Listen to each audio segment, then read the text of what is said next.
तो दुनिया के सबसे बड़े लोकतंत्र का सबसे बड़ा पर्व संपन्न हो चुका है। चुनाव परिणामों में एनडीए जहां सबसे बड़ी पार्टी है, तो वहीं इंडिया भी अपने नंबरों को लेकर उम्मीद से ज्यादा यहां पर काम करता नजर आया। हालांकि फिलहाल सरकार बनाने के लिए प्रधानमंत्री नरेंद्र मोदी की अगुवाई में एनडीए के घटक दलों की बैठक हुई, तो वहीं दूसरी ओर इंडिया गठबंधन की बैठक जारी है। यानी कि सभी सियासी दल आंकड़ों को सटीक बैठाने में जुट गए हैं, क्योंकि ये आंकड़े ही तो सियासी उथल पुथल मचा सकते हैं। ऐसे में कौन नंबर गेम में सबसे आगे है, आज चर्चा इसी मुद्दे पर।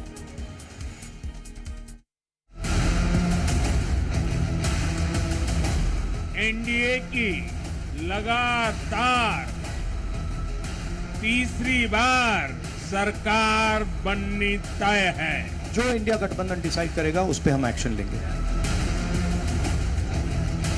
So many political changes in this country. We are in NDA. नमस्कार, प्रणाम, दुआ हुई और क्या, लेकिन बाकी क्या होता है आगे आगे देखते रहिए। मेरा भी एक MY समीकरण है। कुछ लोग MY समीकरण में जातीयता देखते हैं, सांप्रदायिकता देखते हैं। मोदी जी का अब तक कंफर्मेशन नहीं है प्रधानमंत्री बनेगा या नहीं।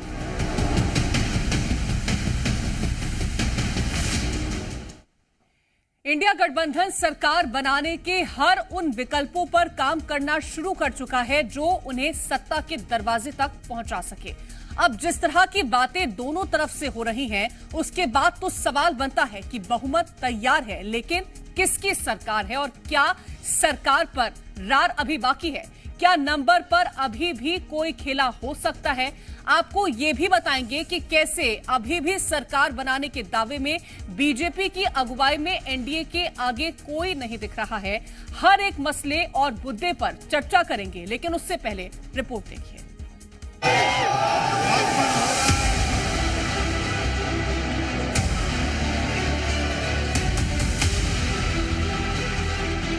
हम जनता दल यूनाइटेड नीतीश कुमार जी के नेतृत्व में पुनः एक बार एनडीए में अपनी आस्था का इजहार करता है और हम एनडीए में ही बने रहे। We are in NDA. NDA की लगातार तीसरी बार सरकार बननी तय है।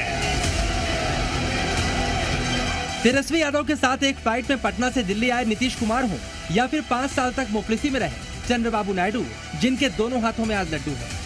इन दोनों नेताओं ने एनडीए सरकार को अपनी पार्टियों का समर्थन पत्र सौंप दिया है, यानी एनडीए की सरकार बननी तय है।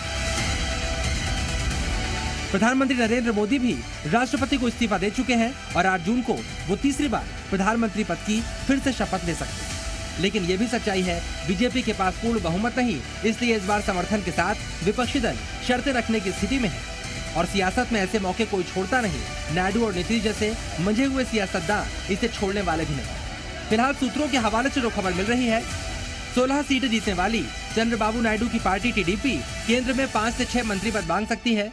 बड़े विभागों पर भी टीडीपी का दावा मजबूत है। सूत्रों के मुताबिक टीडीपी 3 केंद्रीय मंत्री और 2 राज्य मंत्रियों के पद मांग सकती है। इसके अलावा स्पीकर पद पर भी टीडीपी का दावा संभव है।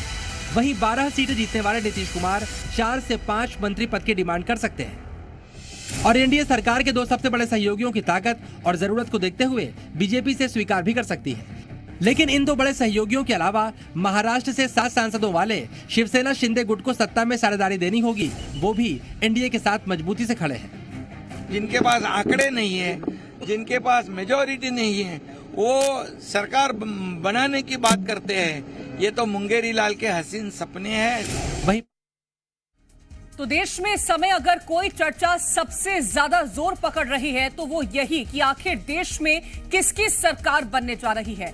हर किसी के जहन में एक ही सवाल है कि इंडिया या फिर एनडीए, किसे कौन से दूसरे दलों का समर्थन मिलने जा रहा है। बताएंगे आपको पूरा सियासी गणित, लेकिन उससे पहले एक नजर डालते हैं उन आंकड़ों पर।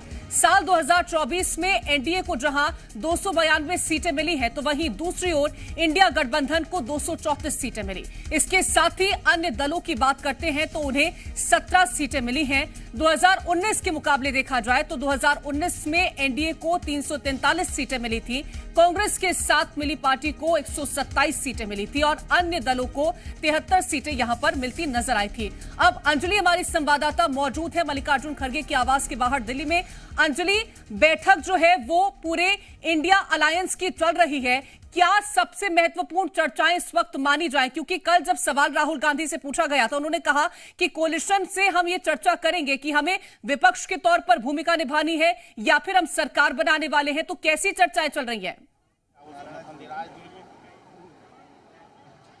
देखिए, बिल्कुल यही ही दोनों मुद्दे हैं जिन पर सबसे अहम चर्चा जो है की जाएगी और यहाँ से शायद ये तय किया जाए कि एक मजबूत विपक्ष दिया जाएगा या फिर सत्ता में आने के जो दरवाजे हैं, जैसा आपने राहुल गांधी का रिस्पांस कल का बताया कि उन्होंने दोनों ही दरवाजे जो हैं वो खुले रखे हैं, तो इन दोनों ही विषयों पर चर्चा की जाएगी और ये बेहद अहम भी हो जाती है बैठक, क्योंकि नतीजे आने के बाद ये पहली बैठक है जहां सभी देश के इतने बड़े दलों के इतने बड़े जो चेहरे हैं, नेता जो हैं, वो सब यहाँ पर इकट्ठे हुए हैं इंडिया अलायंस के तहत, जो गठबंधन जो उन्होंने फॉर्म किया है और यहाँ पर बैठकर कह सकते हैं कि आगे की इस पूरे गठबंधन की जो दिशा और दशा है वो तय की जाएगी कि किस तरह से समीकरण फिट बिठाए जाएं, सभी लोगों को एकजुट करके रखा जाए और क्या अगर जो अटकलें लगाई जा रही हैं, जैसा आपने भी कहा कि क्या सत्ता पक्ष में आने की कवायद जो है वो भी शुरू की जाएगी, तो उसमें किस तरह से नंबर गेम जो है उसको अपने पक्ष में लाने की कोशिश की जाए। तो ये कई सारी चीज़ें हैं, कई सारे विकल्पों पर चर्चा होनी है। इसके साथ साथ ये भी एक अहम विषय हो सकता है चर्चा का कि क्या इस पूरे गठबंधन का कोई संयोजक होगा, क्योंकि अभी तक पिछली बैठकें जब हुई तो कई बार ये चर्चा उठी कि शायद कोई संयोजक का नाम तय किया जाए जो गठबंधन का एक मुख्य चेहरा हो, लेकिन किसी भी नाम पर आखिर तक मुहर नहीं लगी थी। तो आज ये माना जा रहा है शायद ऐसे भी किसी नाम पर चर्चा की जाएगी। हालांकि इससे पहले कांग्रेस के कई नेता बयान भी देते रहे। ठीक है, मैं लौटूंगी आपके पास और भी सवालों को लेकर के चर्चा करूंगी, लेकिन इस वक्त एक बेहद महत्वपूर्ण तस्वीर आपको दिखा दे पूरे एनडीए दल की, जो ये विक्ट्री साइन दिखाते हुए नजर आए हैं, क्योंकि जो एनडीए दल का नेता है वो चुन लिया गया और उसके बाद ये पहली एक तस्वीर निकल के सामने आई है जिसमें ये पूरा एनडीए दल और उसके तमाम जो बड़े नेता हैं वो नजर आ रहे हैं। एक तरफ प्रधानमंत्री नरेंद्र मोदी हैं, दूसरी तरफ चंद्रबाबू नायडू आपको नजर आएंगे, तीसरी तरफ आपको नजर आएंगे नीतीश कुमार, उसके बाद एकनाथ शिंदे आपको नजर आएंगे। इधर की बात करते हैं तो आपको जेपी नड्डा, राजनाथ सिंह, अमित शाह, ये तमाम ऐसे दिग्गज नेता हैं एनडीए दल के। पीछे आपको चिराग पासवान भी नजर आएंगे जो कि इस बैठक में शामिल हुए थे जो 4 बजे से लगातार चल रही थी पीएम आवास पर, और इसमें यह तय किया गया है कि जो एनडीए का नेता होगा वो मोदी ही रहने वाले हैं। और उसके बाद ये एक तस्वीर निकल के सामने आई है। अंजलि हमारी संवाददाता लगातार बनी हुई है। अंजलि, देखिए तीन विकल्प हैं।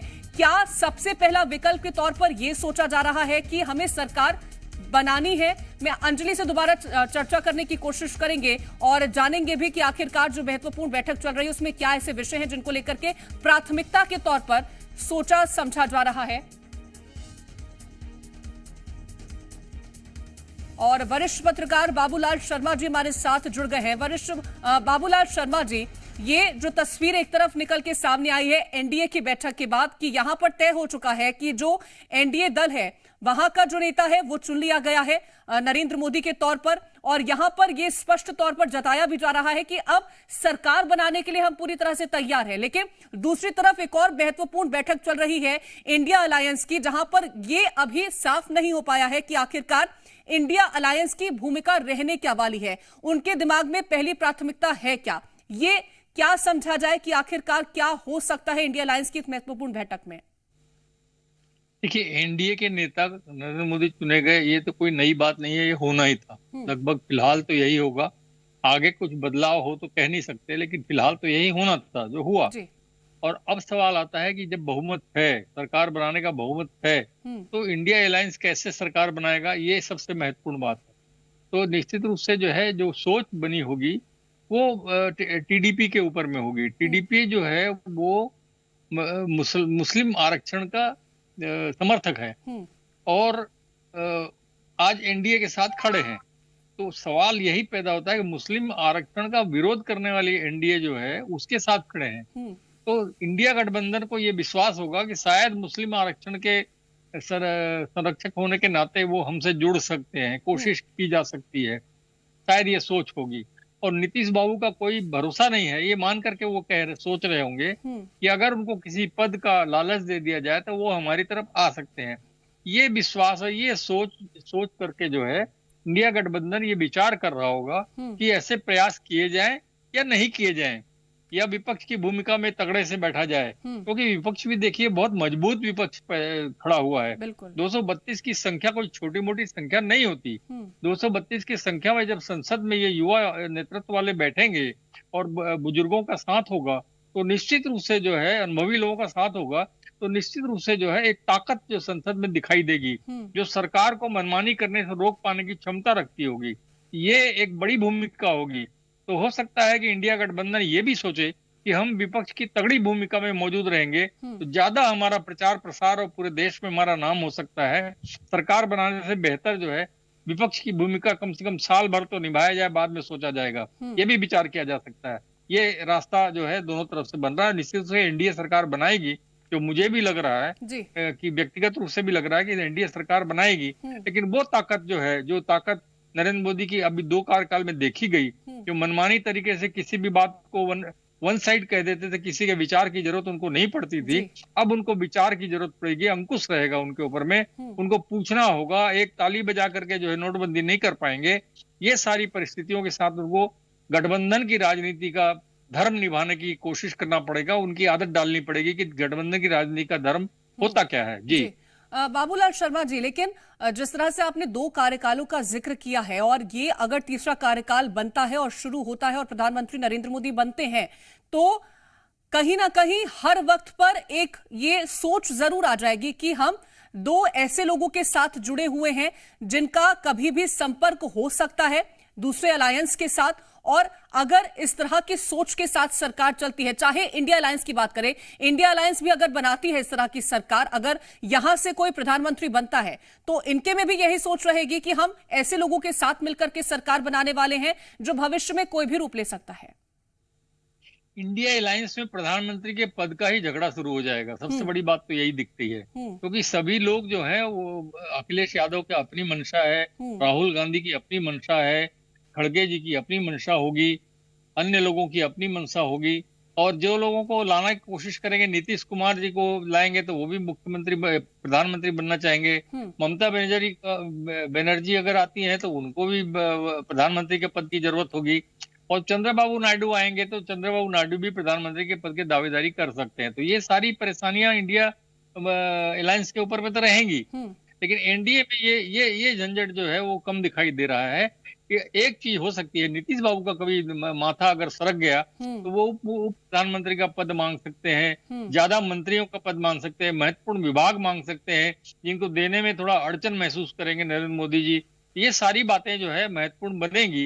अभी मंत्रिमंडल के गठन के समय सारी बातें सामने आएंगी कि कौन से मंत्रिमंडल वो चाहते हैं वो दे पाएंगे, नरेंद्र मोदी नहीं दे पाएंगे, उसमें कितनी अड़चन आती है, कितना सहमति बनती है, ये सारी बातें जो है। और देखिए थोड़ा कमजोरी तो नरेंद्र मोदी के अंदर में निश्चित रूप से आई होगी राजनीतिक रूप से, क्योंकि अयोध्या जैसी जब राम मंदिर के नाम पर पूरे देश भर में प्रचार किया और अयोध्या ही नहीं जीत पाए, तो एक राजनीतिक रूप से बोलिए या मानसिक रूप से थोड़ा सा टच तो होता है, मन में दिल में चोट लगती है कि भाई ये क्या हुआ, जिसकी राजनीति हम करते आए, जिसकी राजनीति में हम हमेशा फायदे में रहे, वहां हम इतने नुकसान में कैसे आ गए कि वहीं अयोध्या भी हम नहीं जीत पाए। ये बहुत सारी चीजें जो है वो निश्चित रूप से काम करेंगी, और नरेंद्र मोदी जो है बंधन में काम करने के आदी है ही नहीं आज तक, वो कैसे बंधन में काम करेंगे ये देखने लायक बात होगी। जी यहाँ पर अगर हम देखें, अगर एनडीए की ये सरकार बनती है तो ट्रिपल एन बहुत बेहद महत्वपूर्ण भूमिका यहाँ पर निभा सकते हैं। एक तरफ नरेंद्र मोदी खुद होंगे, दूसरी तरफ नीतीश होंगे, तीसरी तरफ नायडू होंगे। ये तीनों जब चेहरे मिलकर के एक सरकार बनाएंगे, और जिस तरह से नीतीश कुमार का जिक्र आपने किया है कि अगर उनका कहीं भी हृदय परिवर्तन हो जाता है, कहीं भी उनका मन बदल जाता है, तो अगर सरकार बनती भी है तो एक असमंजस की स्थिति जरूर कहीं ना कहीं रहेगी 5 सालों तक। देखिए आप एक बात अच्छी तरह से समझ लीजिए, नीतीश बाबू जब का जो दौर था, जब वो मोदी जी से अलग हुए थे, तो आपको याद होगा मोदी जी को पानी पी पी कर कोसते थे, और उनको मोदी जी बिल्कुल पसंद नहीं है, ये साफ जाहिर होता था। वो नहीं चाहते होंगे अंदर ही अंदर कि मोदी प्रधानमंत्री बने, और निश्चित रूप से चाहते होंगे कि मैं प्रधानमंत्री बनूं, लेकिन चूंकि आंकड़ा उनके साथ बहुत ज्यादा है, एनडीए के पास भारतीय जनता पार्टी का आंकड़ा बहुत बड़ा है, इसलिए वो ये नहीं कह पाएंगे अभी, लेकिन उनके मन के अंदर ये जरूर रहेगा कि कहीं ना कहीं नरेंद्र मोदी जो है वो कमजोर पड़े। राजनीतिक रूप से बोल रहा हूं मैं, राजनीतिक रूप से निश्चित रूप से वो चाहेंगे, व्यक्तिगत रूप से उनको नहीं चाहते हैं। वो कहीं ना कहीं जो अड़चन डालने का प्रयास और बहुत सारी चीजों को रोकने का प्रयास और बंधन डालने का प्रयास वो जरूर करेंगे, क्योंकि उनके ऊपर टिकी हुई सरकार रहेगी। अब ये अलग बात है कि अमित शाह के जो जादूगरी है, जो बाजीगरी है, वो अगर अन्य लोगों के ऊपर जो जितनी सीटें आई है उन पर चलता है, या जो अलायंस के अंदर में, इंडिया अलायंस के अंदर में जो भारतीय जनता पार्टी के लोग गए हुए हैं, जैसे कांग्रेस के लोग इधर आए हुए हैं, वैसे उधर में भाजपा के लोग भी गए हैं, उन पर कोई जादू चला देते हैं, किसी प्रकार का लालच देकर खींच लेते हैं, तो वो एक अलग मुद्दा होगा। लेकिन वर्तमान स्थिति जो दिख रही है, आंख से अभी जो दिख रही है, उसमें जो है ये स्थिति पैदा हो रही है कि एनडीए सरकार बनाएगी, लेकिन बहुत अड़चन की स्थिति में उनको सरकार चलानी पड़ेगी। चंद्रबाबू नायडू जो है वो मुस्लिम आरक्षण के समर्थक हैं, उनको कैसे झेल पाएगी एनडीए, जो मुस्लिम हिंदू करने वाली जो पार्टी है। और दूसरी चीज जो है, नीतीश बाबू जिनको खुद, बिल्कुल, तो चुनौतियां तो बहुत रहेंगी। अब किसकी सरकार बनती है, एक तरफ तो एनडीए को समर्थन यहां पर मिल चुका है। बहुत शुक्रिया आपका हमारे साथ जुड़ने के लिए बाबूलाल शर्मा जी। तो देखिए, पिछली बार 303 की जगह इस बार बीजेपी के 240 सीटों पर रहने के पीछे एक बड़ी वजह SC/ST वोटों का इंडिया गठबंधन में शिफ्ट होना भी है। राहुल समेत इंडिया गठबंधन के नेताओं ने संविधान बचाओ का जो नारा गढ़ा, उससे SC/ST सीटों पर बीजेपी को बहुत बड़ा नुकसान झेलना पड़ा है। संविधान को काम करे, इसको बचाने का काम हिंदुस्तान के सबसे गरीब लोगों ने किया है। संविधान दिखाकर राहुल गांधी ने जिस तरह से 2024 के चुनाव को पलटा, वो अब सबसे ज्यादा बीजेपी को चुभ रहा है। बीजेपी भले ही सबसे बड़ी पार्टी हो, लेकिन बहुमत से दूर रह गई, तो वहीं कांग्रेस को नई संजीवनी मिल गई। हिंदी बेल्ट में बड़ा नुकसान बीजेपी को हुआ और यूपी में अखिलेश और राहुल की जोड़ी ने कमाल कर दिया। इंडिया गठबंधन संविधान बचाओ का नैरेटिव गढ़ती रही, संविधान बार बार रैलियों में दिखाते रहे, यहाँ तक कि अंबेडकर की तस्वीर तक दिखाने लगे। मुद्दा भाई और बहनों ये है हिंदुस्तान का संविधान। इसी ने हिंदुस्तान के गरीब लोगों को, पिछड़ों को, दलितों को, आदिवासियों को, माइनॉरिटीज को, किसानों को, मजदूरों को जो भी दिया है, इसने दिया है। अंबेडकर जी के संविधान को, गांधी जी के संविधान को, नेहरू जी के संविधान को कोई शक्ति फाड़ नहीं सकती है। और इसका बड़ा असर लोकसभा चुनाव 2024 के नतीजों में देखा गया, जहां 2019 में SC समुदाय की 84 सीटों में से 46 बीजेपी ने जीती थी, तो वहीं 2024 में इसमें बड़ी गिरावट आई और बीजेपी 84 में से सिर्फ 29 सीटें जीत पाए। तो वहीं ST सीटों की बात करें तो 47 में से 31 सीटें बीजेपी ने जीती थी, तो वहीं इन चुनावों में वो घटकर 24 सीटें ही रह गई। वहीं दूसरी तरफ सबसे बड़ा फायदा कांग्रेस को हुआ, जहां 2019 में 84 SC सीटों में से सिर्फ 6 कांग्रेस को मिली थी, लेकिन 2024 में ये बढ़कर 20 हो गई। इसके साथ 47 ST सीटें भी 5 से बढ़कर 13 हो गई। राहुल गांधी ने कल नतीजों के बाद हुई प्रेस कॉन्फ्रेंस में इसका जिक्र भी किया था। इसको बचाने का काम हिंदुस्तान के सबसे गरीब लोगों ने किया है, सबसे गरीब लोगों ने किया है, मजदूरों ने किया है, किसानों ने किया है, दलितों ने किया है, आदिवासियों ने किया है, पिछड़ों ने किया है। इन लोगों ने इस कॉन्स्टिट्यूशन को बचाया है। ये कॉन्स्टिट्यूशन देश की आवाज है। बहुत सारे लोग ने इसको नहीं बचाया, चुप रह गए थे, मगर हिंदुस्तान के सबसे गरीब लोग, सबसे कमजोर लोग खड़े हो गए और उन्होंने इस कॉन्स्टिट्यूशन को बचाया। मैं उनका धन्यवाद करना चाहता हूं, उनसे कहना चाहता हूं कि कांग्रेस पार्टी आपके साथ खड़ी है। मोदी के खिलाफ मूड परिवर्तन का ये बड़ा कारण साबित हुआ। गठबंधन दलित वोटर्स को ये यकीन दिलाने में कामयाब रहा कि डॉक्टर अंबेडकर का बनाया संविधान खतरे में। ये विश्वास दिलाया गया कि 400 सीटें आते ही बीजेपी संविधान बदल देगी। यही वजह रही कि अंबेडकर समर्थक दलित समुदाय मोदी को छोड़कर इंडिया गठबंधन की तरफ शिफ्ट हो गया। इसके अलावा बेरोजगारी और अग्निवीर का मुद्दा भी बनाया गया, जिसका बीजेपी को बड़ा नुकसान झेलना पड़ा। ब्यूरो रिपोर्ट, जी मीडिया।